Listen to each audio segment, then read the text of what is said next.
Hey everyone, thanks for joining us. Today's conversation is really for sales and marketing leaders trying to make sense of modern revenue complexity. Marketing technology and recent advancements in artificial intelligence claim to promise great things for growth. Leaders take thoughtful steps to invest in integrated CRMs like HubSpot, revamp their websites, and add tools and automation to their campaigns. But despite all these efforts, marketing technology still doesn't seem to deliver a connected growth engine. Most revenue tech is underperforming. The engine is actually sluggish. Data isn't reliable. Sales and marketing aren't aligned. And now AI is accelerating the speed of everything, including the disconnects. In fact, recent research found that 74% of companies say their CRM data is inaccurate or incomplete, which means that the systems that businesses are relying on to drive growth are often working against them.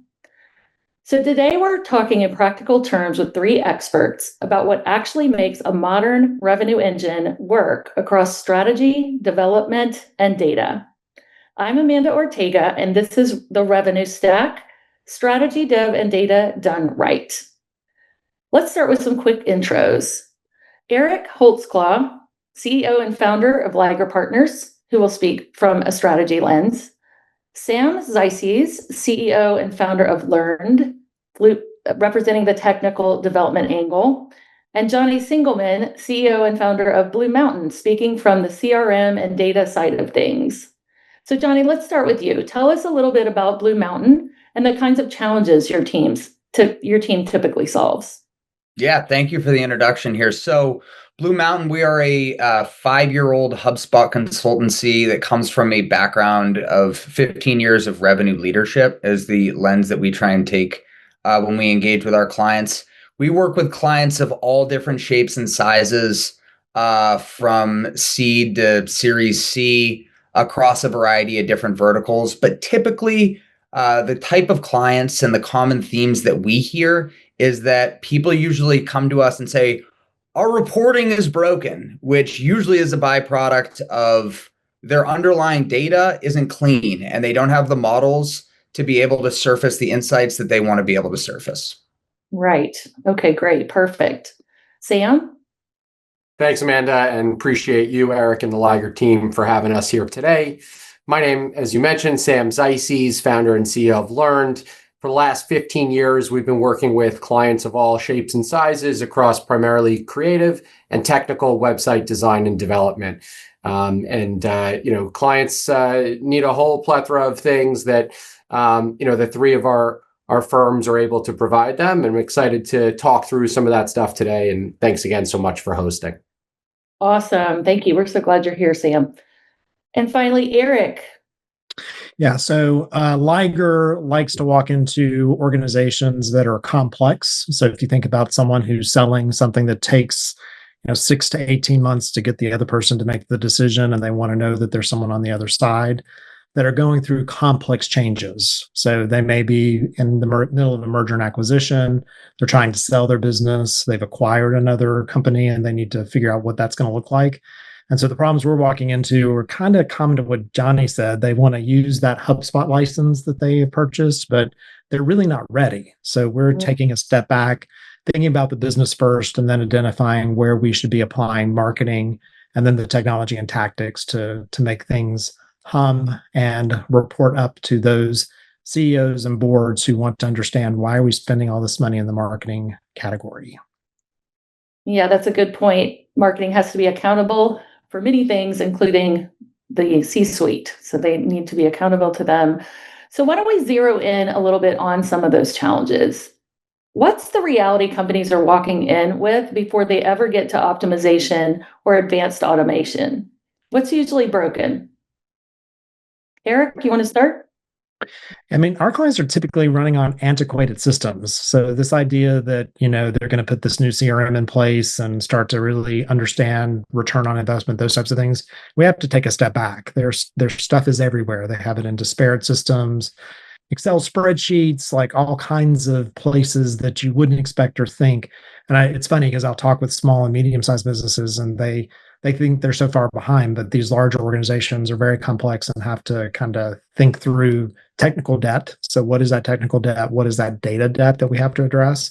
So before they can start using HubSpot, we have to understand first, what do you have? Where is it? What needs to be cleaned up? And how do we then make sure that it's going to serve you towards your business objectives?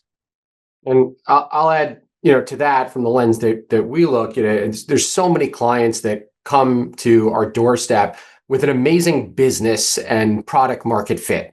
Either they have a long list of very happy clients, or they're cranking out work at a high pace, and it's typically the same objective, which is growth, right? And typically it's been very organic and relationship and referrals driven. And by the time they get to a marketing agency or web agency or CRM agency, it's okay, now we're ready to accelerate that. And I think that is the right time to be thinking about outside help once you've sort of proved that what you're offering is valid and value add to a customer, but you want to put your foot on the gas.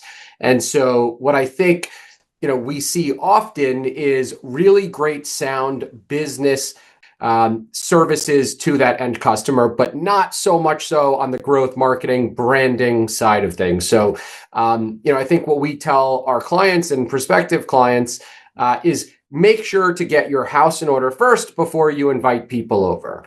If your website doesn't adequately reflect who you are today, not 5 years ago, what products or services you provide, and to which audiences, you're probably missing out on an opportunity to speak to people that are looking for what you do. And so, being sort of both a creative and website design development shop, we're able to help them on that journey, and certainly focusing today so much so on the infrastructure of the website and the integrity of the systems.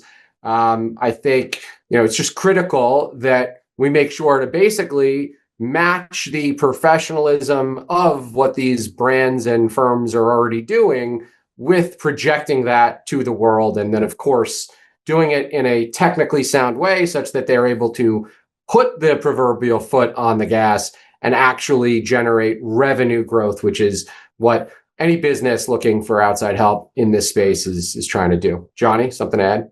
Yeah, I think from a slightly different lens, but saying very similar things, like what we commonly see is people have built their HubSpot infrastructure themselves, which tends to work because they have a unique business case, but then they want to scale and they don't understand what best practices look like. They don't understand what some of these what a modern go-to-market system looks like. And so what ends up happening is they're operating completely in silos. And so like their data is a mess. So for example, we'll come in, an account will be like, hey, I think we've got a really good system set up. I think we're in a good spot, but data looks a little interesting and we're trying to figure out how we can grow. So over here, we've got this data that we bought from ZoomInfo and we're running account-based sales and we're building out all these persona models and da-da-da-da-da. And it's like, whoa, let's pump the brakes a little bit. Let's go and actually surgically diagnose what's going on in your system. Where is the intent? Have you done a close loss recirculation? Have you called all of the different people that you've had historical meetings with?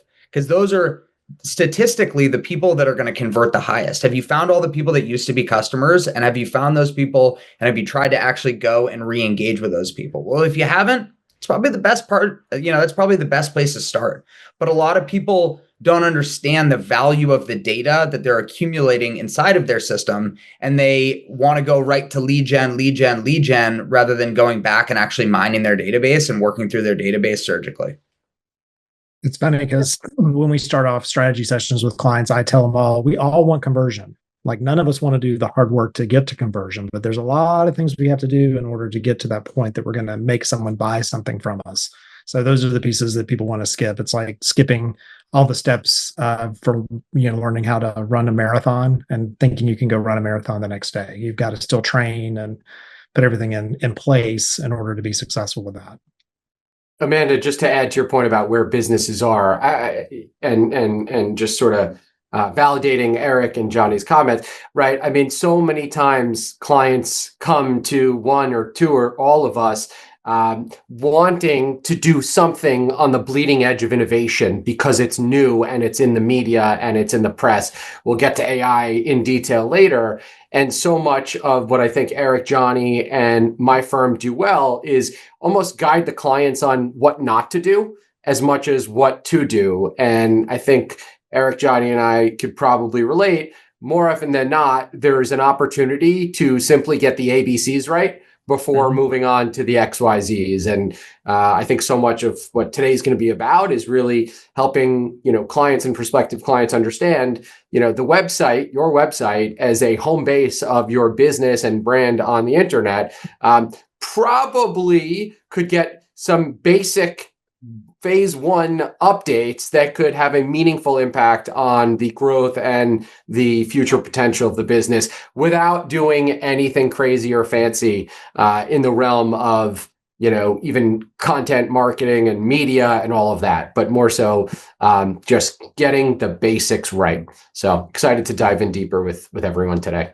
Yeah, it sounds like the brilliant basics are still the important foundation for everything. And some of these tools that they're investing in can be a little bit feel approachable because they're so easy to use, the interfaces and the way AI is making everything easy. But really underneath it all, it sounds like you all are saying that we're still architecting a system. So it does still take some serious planning. That's great. Thank you, guys. So one thing companies tend to underestimate is how interconnected all of this really needs to be. So strategy affects development, development affects data, data affects reporting, reporting affects strategy and decision making. So walk us through how the three of you actually work together in practice. Eric, maybe we can start with you. So I didn't talk about this in my intro, but I'm a recovering technologist. So I started off running development shops and research and now in marketing. But what I've always been enamored with and what Liger focuses on is the business. So where is the business? Where is the business headed? And then how do we apply marketing tech and tactics on the back end? So we start with, where are you as a business? Where are you headed? Where do you want to be in 2 years? Can you even live within that promise? Because commonly we'll run into companies that want to be something that they may not be able to be today. So we still need to ring the bell and make sure that they're generating revenue. So first things first, what can we do? How can we get you from where you are today to where you want to be in the next 2 to 3 years? And we typically are only planning about 3 years out because the 5-year business plan is dead. Like, you got to do it faster. So once we understand that, then we can start to think about what are the marketing and tactics that need to be applied. And then we lean into partners like LRND and Blu Mountain to help us with the execution on the back end, because they are experts in those categories and make sure that we deliver really good results for our customers. Yeah, go ahead. I'll add, you asked where do we work together, and a great little analogy that's relevant. I recently did a project repaving my driveway in my house, and we had to move some of the structure, which inevitably opened up a can of worms relating to sprinklers and the placement of sprinklers, where we need to regrow some grass. Putting flowers in areas to beautify, certain sections near the house. There's some trees that need to be trimming to make it all come together. Grading where the soil is to make sure that the water doesn't go towards the house for flooding. And it's just such a relevant analogy in terms of, specifically what we're talking about here. I went out and I tried to ask one or two of these vendors, hey, can you help with this or help with that? And rightly so, many of them said no, right? We focus on X. We're just great at doing this. We only do sprinklers, or we only do the tree trimming. And while it seems counterintuitive, if someone's coming to you and saying, hey, I need help with this, you should say, theoretically take more work, but that's not how the world works. Specialists exist for a reason. You go to your general practitioner for a checkup, you have something, with cholesterol, you go to the heart, doctor. Same concept. And I think what's been really incredible about the relationship that the three of us have together is we all come at things from a specialist standpoint, with the leadership from Liger and Eric's incredible background and experience and expertise. He's able to sort of see at very detailed all the things we're doing and add a layer of sophistication, almost as like the general contractor, with Johnny being the expert in all things data reporting and us really being specialists in the technology development. And so I think that specialization and the fact that we all respect one another's lanes has led to really what's been a wonderful collaboration for many years with all of these people on the line today. Yeah, that that analogy is I had to replace an oven in my house, and it ended up we had to replace the electrical box and all kinds of things. Like, it was not, I just wanted to replace the oven, which is often what we hear clients tell us. We just need a new website or throw together a new brand. And the idea of the general contractor, specifically the kind of clients we work with, they don't understand marketing. They're typically not marketing experts, and they're looking for someone to be an advocate for them as it relates to taking what needs to be done for the business and then translating it into the marketing and the technology. Specifically, as we sit here today talking about the addition of AI, which is just every other day it's do this, no, now do that, now like install this, and they're not going to keep up, nor do they want to. It's kind of how I get my car serviced. If you told me I needed a flux capacitor in my car, I would buy one from you because I know nothing about my car. So, Eric, I use that exact. Anytime my mechanic tells me I need to do something, I say, yeah, flux capacitor, $1,000. Go ahead, just fix it. Just do it. Like that is literally the line I on the use. side of the road. That's all I care about. And half the time they have no idea the reference of the flux capacitor, but I say it nonetheless because it's so applicable. Well, Johnny, this is because this is how kind of Johnny and I connected, because I was asking Johnny to do something else, but he's very good at understanding and defining his lane. He stays in his lane. So, Johnny, what is it? What's your category? Yeah, we stick into the unsexy world of plumbing. I like to say we really want to understand, like, what is your go-to-market motion? And so how are you operating marketing? What are your KPIs that you care about? How are you operating sales? If you have a customer success motion or a way that you service clients, what does that look like? And then what is the underlying data that you care about and you want to report on? And then we build out systems that not only enable you to be able to do that on a day-to-day basis so that your team members are able to process things quicker and they're able to process things in a very codified, simple way that's very scalable. And then on the backside, we also build that out and lay that into comprehensive reporting so that you're able to understand how well you're doing for example, how well your sales activities are going, and then be able to benchmark that against industry standards to be able to uncover areas of opportunity for you to be able to effectively grow.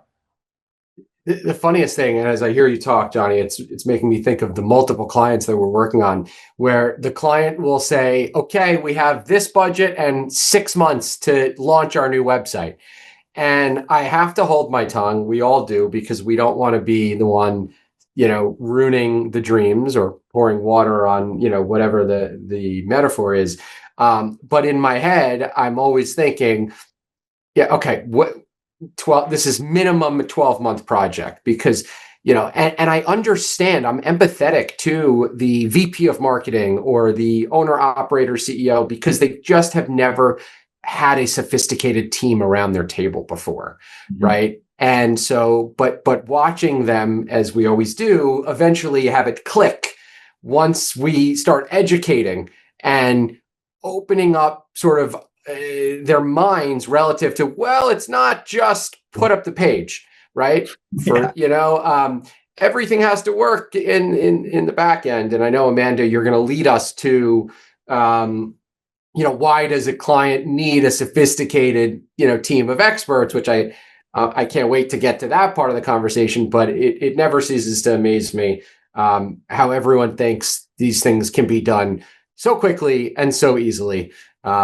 Only until they start doing the actual work, or at least hiring us to do it.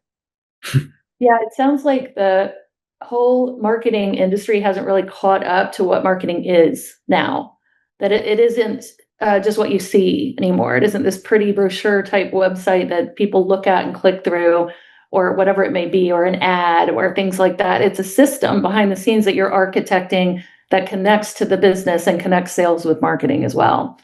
Well, I say marketing has a marketing problem. Like that's literally it. Marketing has a marketing problem. I've been in so many conversations where I tell people, like, yeah, I run a marketing firm, and then they're like, "Oh, well, what does that mean?" I've heard that a million different ways because, people take that moniker. It means SEO, it means content, it means a website, it means whatever. But it's a holistic system, and it is so impactful. It's not just about driving people to the front door, which is kind of a Mad Men Don Draper. It's a brilliant comment, Amanda and Eric, and it reminds me of the countless times that the client thinks their IT team can run with this effort. As soon as we start talking about anything tech, it's like, well, no, they and it's funny. One of our biggest referral sources is an IT team because inevitably they get that first call and then say, "We don't touch your website." Well, that's been a secret for us. We walk in and say, we'll take the marketing ecosystem, and the IT team is like, please. I don't understand why they keep asking for stuff. Like, why do we have to keep rebuilding it? That kind of thing. Yeah, it's really interesting to see what founders attribute value to. Like a lot of founders I've worked with are like, what is marketing? Like, I don't care about marketing. Like marketing is like, we need sellers. We need people picking up the phones. But if they kind of undermine the system, the infrastructure, then what you see is a really messy revenue engine. And really like the output is messy revenue and inconsistent revenue. And I think what's ironic is when you get to valuation multiples and the big day of the big exit that everyone cares about, it's, okay, if I put in $1, do I get $3 on the back end? That's what like every one of these acquirers really wants to know. But the system that takes the dollar and multiplies it by 3 is all of what we're talking about. The entire infrastructure layer, all of the tracking, the website on the front end that's optimized, optimized for conversion, the overall strategy, the way the data flows, all of that sort of thing. So the irony of the whole thing. Yeah, it sounds like a conversation shift. It sounds like getting out ahead of the conversation from a business leadership perspective and teaching people to understand what they're investing in order to grow. And that is really difficult to do. It's difficult to shift that conversation. So why don't we make this really tangible for our audience and dig into a real live example of when you all have worked together on a project and how these multiple disciplines have come together to serve a real world problem space for a client. And maybe, Eric, let's start with that insurance consolidation example that you guys, I think, have recently been working on. And we're, in the throes of bringing that one to completion, but it's been a really good project between the 3 organizations. We have a client that's a consolidation of over 20 insurance companies. So if you've heard about the silver tsunami, many people want to either get rid of the business they've established and go on to greener pastures and retire, those types of things. And so this company has bought a bunch of companies and consolidated them under one umbrella, and they're now a huge, huge entity within the insurance space.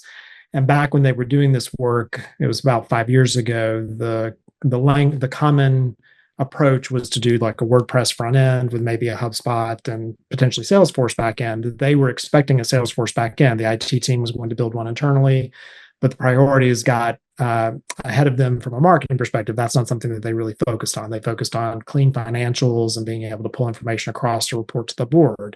So we built this WordPress site with hopes that we were going to get a Salesforce backend. And I kidded and said it was like the Scarecrow and Wizard of the Oz. It doesn't have a brain. Like we have no idea what's coming into it, where it's going. And so it was time to kind of shift and lift it. And I started talking with them a couple of years ago, and the timing got right because they were changing some things on the sales side and really needed greater visibility. So we worked to talk about, well, what is that strategy, with that C-suite around why it would be important, and moving them to a HubSpot centered solution. We still have a backend system that we connect to that's on some other older technology, but can we make the front end system as modern as possible?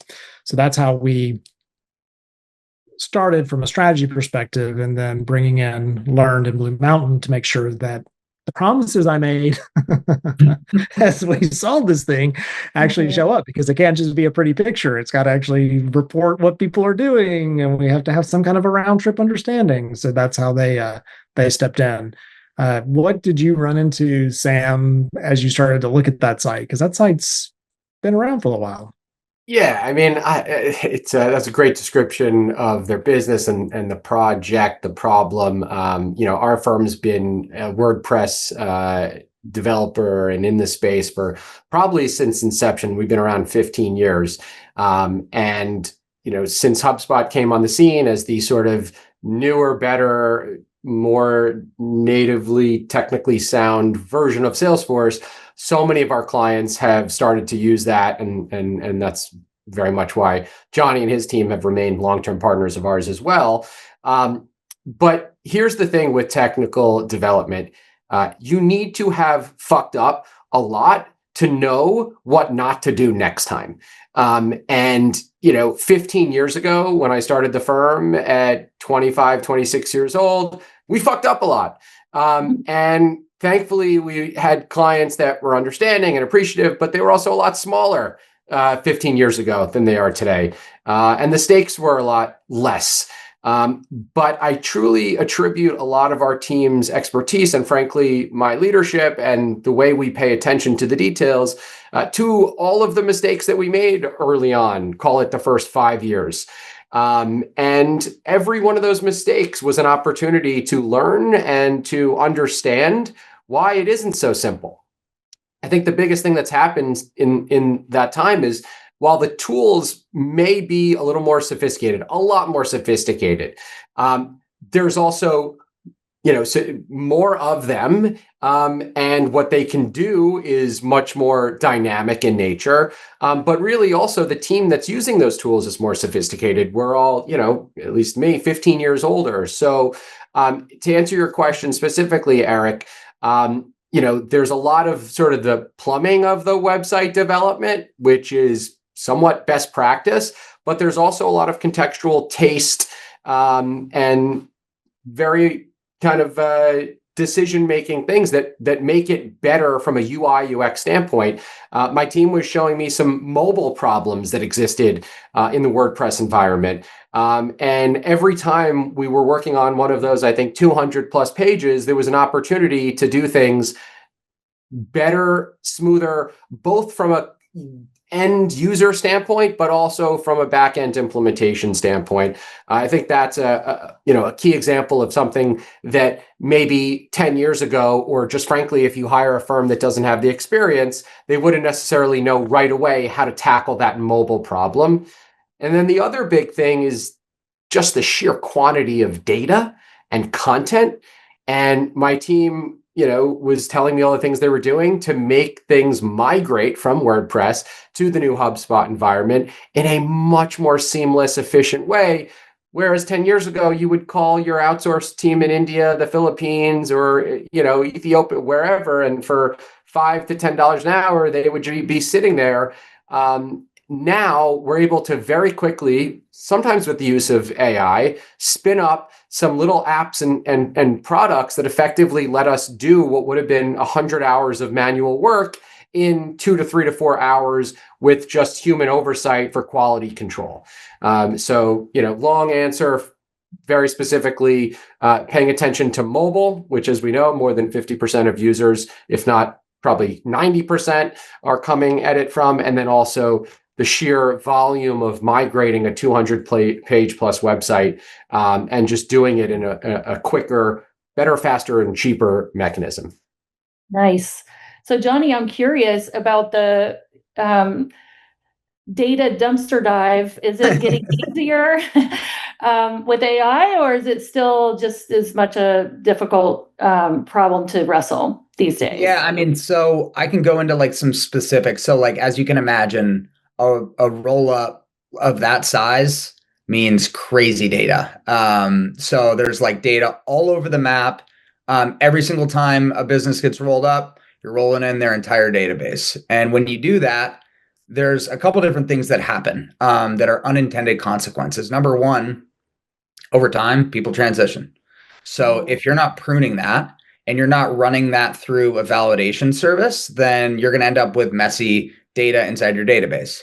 Then you're going to start to email to those people, and deliverability is going to hurt. And then from there, it's kind of the beginning of the end. You can get blacklisted. There's a number of different things that happen. So we brought it over, ran it through a validation service just to make sure that the data stayed pruned and up to date. Then from there, we found that there was fragments and there were holes in the data, because like you don't always necessarily enrich your database properly over all that time. And so what we did is we started to run some of that through AI to be able to fill out some of that data wherever we could, just to try and get as complete of a database as possible. From that point, we started to shift into the collection and the ongoing maintenance of things. So a big part of that is making sure that when people come in and they submit on the website, that they're being tagged to the particular business interest that the individual is submitting on. That's going to enable you to have really good segmented lists so that you can run hyper effective targeted marketing. You can run that. You can use HubSpot to be able to serve that out to ad platforms. You can do that via email. Your sales team can call against those people and so forth. You also have to preserve all of the legacy information about where they were in the buying journey. So making sure that that all stays intact. And then from there, where we're going right now is building out scoring on top of everything. So just building out the ability to understand who's engaging. You have a massive database. Your sales team can't call every single one of those people. So your sales team has to figure out who to call. And so when you run an account-based marketing program that's generating these insights and these signals, it's really important to be able to transfer those signals into action on the sales side. So we're doing that through a score and then through alerts so that the sales team can go and figure out effortlessly who is the right person to call and when should I reach out to those people. Because in this world, timing is really everything. Oh my gosh, that sounds like a lot of work, but it does speak back to what Sam said earlier about this is a growth organization who has proved things out through word of mouth and referrals, just a great product, and now they're ready to zoom forward with a growth plan. And this is that scalability that Sam was mentioning. So Eric, what are your thoughts about that? Just building on that, because I've been with this organization since the very beginning. Like, we were part of one of the companies that got acquired and doing their marketing and ended up managing the overall umbrella acquisition. The dream for them and the reason they brought them together is the companies that they bought don't sell the same things, they sell adjacent. So their share of wallet.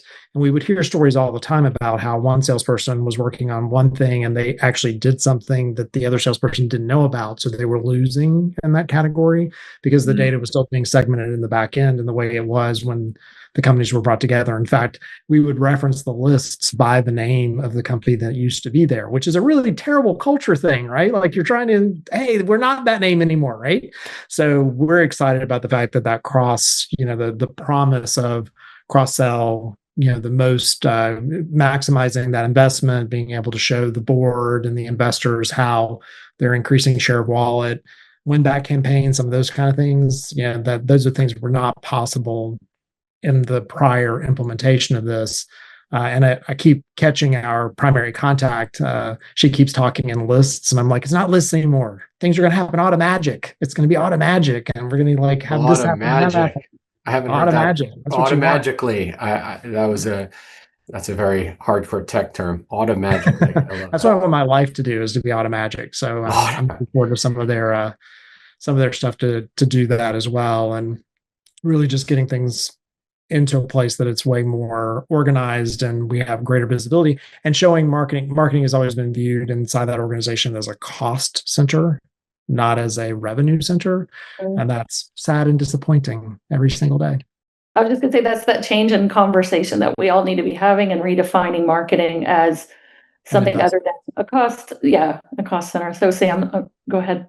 Yeah, I'll just bold, underline, italics what Johnny and Eric are saying. So much about the ABCs is the fact that clients, brands, companies, they often overlook their most valuable opportunity, which is the customers and prospects that they already know and have even any relationship with, even if it was a first touch, second touch, right? I mean, they say the average decision maker needs to see and hear about a brand or a company over 10 times before being ready to take any action. And so when you think about these lists that we're talking about, even if they're lukewarm, or in some cases even cold, as defined by recency, frequency, having not had any dialogue with a salesperson or with, frankly, the company, and they still have some prior exposure to that business. And to the extent that we're able to nurture, cross-sell, upsell, and have these sort of dialogues automatically with, frankly, email is still one of the most powerful tools, segmented in the way that Johnny is describing. More often than not, in the work that we've all done, simply just getting that right has led to the most new revenue opportunity and or closed business that the company has ever had, right? Mm-hmm. Period, full stop. If those existing databases have not been treated with respect, and the three of us come in and do our job, new revenue is almost able to be generated at a scale that the brand never expects and that we never expected. Now, the hard part is when you come in with such a big win, replicating that month after month after you've shown this big pop. But I always say, if you can show immediate value in 90 days, you tend to earn years of the relationship, and they start to trust you a lot more. So that's one of the areas that I love to lean into early with clients, is helping them understand that the people that they're already in their networks and in their CRMs are really the biggest, best prospects to start with. Yeah, that's great. It sounds like you guys are true growth partners, because marketing, maybe a good definition for marketing today is everything your customer understands about you before the sales call, and everything you understand about your customer before the sales call, and then the consistency at which they're understanding that clarity about you. Thanks so much, guys. We will see everyone back here for part 2 to continue this important conversation.